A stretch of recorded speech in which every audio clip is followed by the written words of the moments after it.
Artinya 4A-nya itu 80%, tapi 100% lulus semua. Itu dengan menggunakan. Nah, itu sudah 3 semester berturut-turut, itu kita sudah selesai menyelesaikan satu penelitian tindakan. Kalau mau yang lambat. Tapi kalau mau cepat, itu kalau guru-guru kita sekarang, guru-guru SD, SMP, SMA itu cepat. Apalagi yang mereka dapat tunjangan sertifikasi. Tunjangan sertifikasi. Kan mereka harus memasukkan beban kerja kan, di mana setiap semesternya harus ada penelitian. PTK-nya sekarang kenceng itu. Kalau enggak sertifikasinya dicabut kan gitu kan. Tapi kita juga walaupun tidak ada ya di dalam skop penelitian perguruan tinggi, tapi kita juga bisa melakukan ini, begitu, melakukan penelitian tindakan kelas ini sebagai hasil riset kita per tahun atau per semester, karena penyelenggaraannya per semester, kemudian nanti laporannya, publikasinya dan sebagainya itu 1 semester lagi gitu, sehingga 1 tahun kita bisa menghasilkan penelitian. Sebetulnya itu yang itu kumnya itu bisa kum pembelajaran sama tapi kum kalau penelitian. dikaitkan dengan bidang ilmu itu bisa juga menjadi kum bidang ilmu. Saya kira itu seperti itu. Kalau kita kan masuk di wilayah Kopertis 4 Pak ya, artinya di bawah Kopertis semua dosen itu kan nanti dia kan harus terikat dengan beban kerja dosen. Salah satu kum yang harus dipenuhi di dalam beban kerja dosen itu secara kontinum itu harus ada kum penelitian. Nah kalau ya syukur-syukur tadi dapat hibahnya ya, hibah itu ada untungnya, dapat kum ya, dapat koin, nah gitu kan, dapat kum dapat koin juga kan gitu kan. Kalau PTK itu cuman kum aja, koinnya nggak ada kan gitu kan. Tapi ya makanya ya, saya yakin baru sedikit kita ya bicara tentang PTK, saya yakin masih ada kebingungan ya, kerancuan dari Bapak Ibu. Adakah pertanyaan? Ada? Mungkin? Nah, kita masih bingung sama-sama ya. Kita juga bingung dalam menjelaskannya begitu ya, tapi mudah-mudahan lambat laun bisa tertangkap gitu. Kayak apa sih yang namanya penelitian tindakan kelas? Mari kita bedakan antara penelitian tindakan kelas dengan penelitian biasa. Kalau dari permasalahan itu tadi kan disebutkan bahwa dalam penelitian tindakan kelas itu ada 7 langkah dalam prosesnya. Seperti penelitian biasa, dalam penelitian tindakan kelas itu ada, kita harus merumuskan permasalahan. Nah, kalau penelitian biasa, permasalahan itu masalah merupakan hasil pengamatan pihak lain. Ya kan? Jadi biasanya kita ingin tahu bahwa ada pendapat para ahli begitu ya, terutama ini penelitian di dalam bidang pembelajaran gitu ya. Misalnya, metode A itu cocok jika atau berpengaruh positif terhadap efektivitas pembelajaran dalam membahas tentang materi X gitu. Itu ada temuan seperti itu.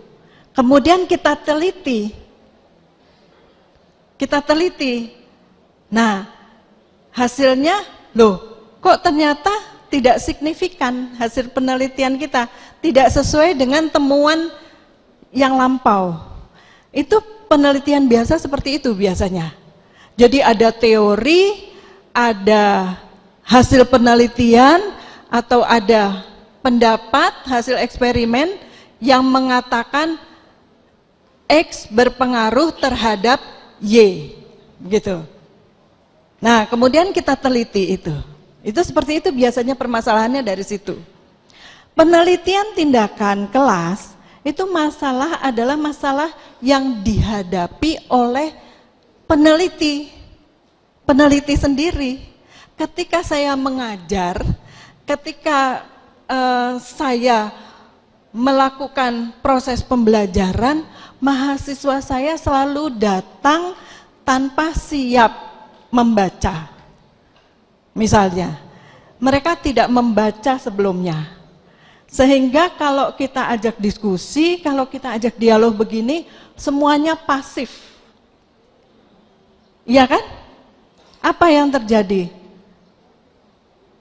Jadi apa yang kita sampaikan yang tadinya kita mau excited bikin diskusi, excited mereka presentasi, bikin kuis, nggak jalan semua.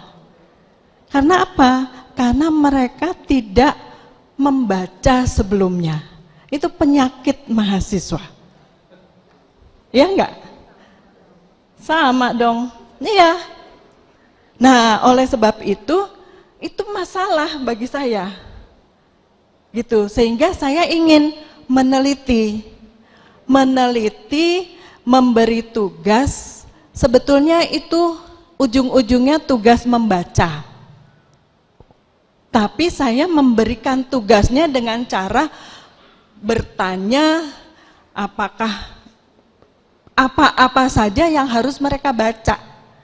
Karena yang harus mereka baca itu adalah yang akan kita diskusikan di dalam kelas. Nah, ini saya coba apa? Saya coba untuk membuat tugas yang menuntun mereka baca. Begitu. Jadi setiap sebelum masuk kelas, mereka harus mengerjakan tugas ini. Karena masalahnya mahasiswa kurang membaca. Nah, dari situ kita kemudian bikin permasalahan. Misalnya permasalahannya, apakah tugas membaca meningkatkan kualitas diskusi mahasiswa di kelas? Misalnya seperti itu.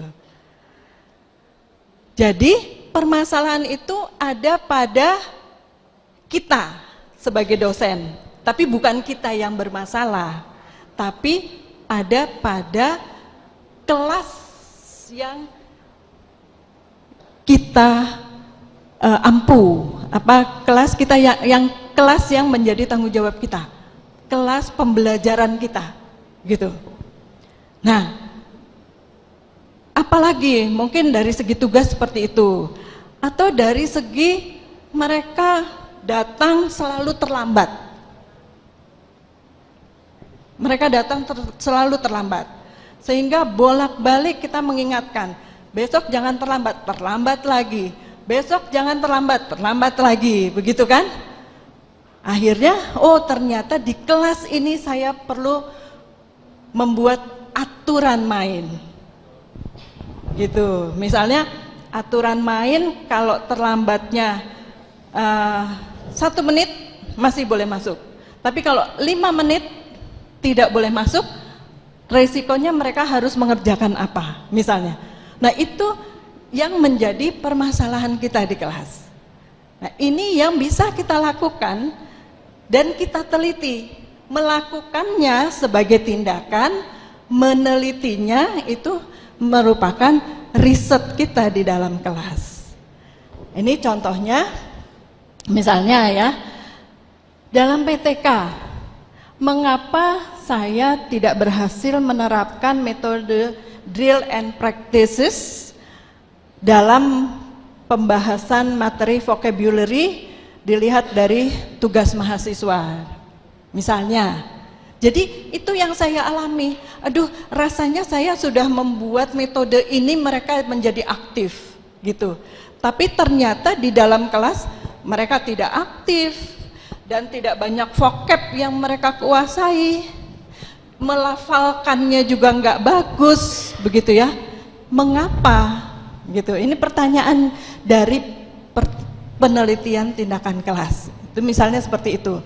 Nah, kalau penelitian biasa apa biasanya pertanyaannya?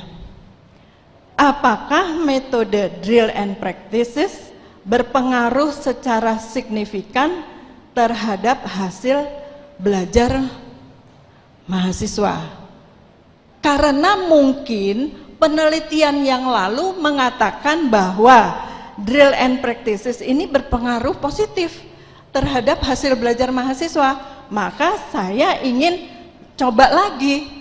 Betul nggak hasil penelitian mengatakan seperti itu? Betul nggak kalau saya terapkan di kelas saya? Gitu. Padahal belum tentu masalahnya terjadi di kelas itu, begitu. Padahal belum tentu mahasiswa kita jelek dalam drill and practice. Nah, kalau ini jelas masalah itu terjadi. Bapak Ibu silahkan, kalau ada komentar, mungkin ada pertanyaan, ayo mari. Bisa nggak Bapak Ibu membedakan antara PTK dengan penelitian biasa dari pertanyaan penelitian ini atau dari permasalahan ini? Bisa? Ya? Bisa Pak? Ada ya bedanya? Ada nggak bedanya? Ya. Berbeda ya? Silahkan. Tidak akan sekali meneliti, maka dia sudah serve the purpose gitu, tidak perlu direplikasi dan memang tidak bisa direplikasi. Iya, betul.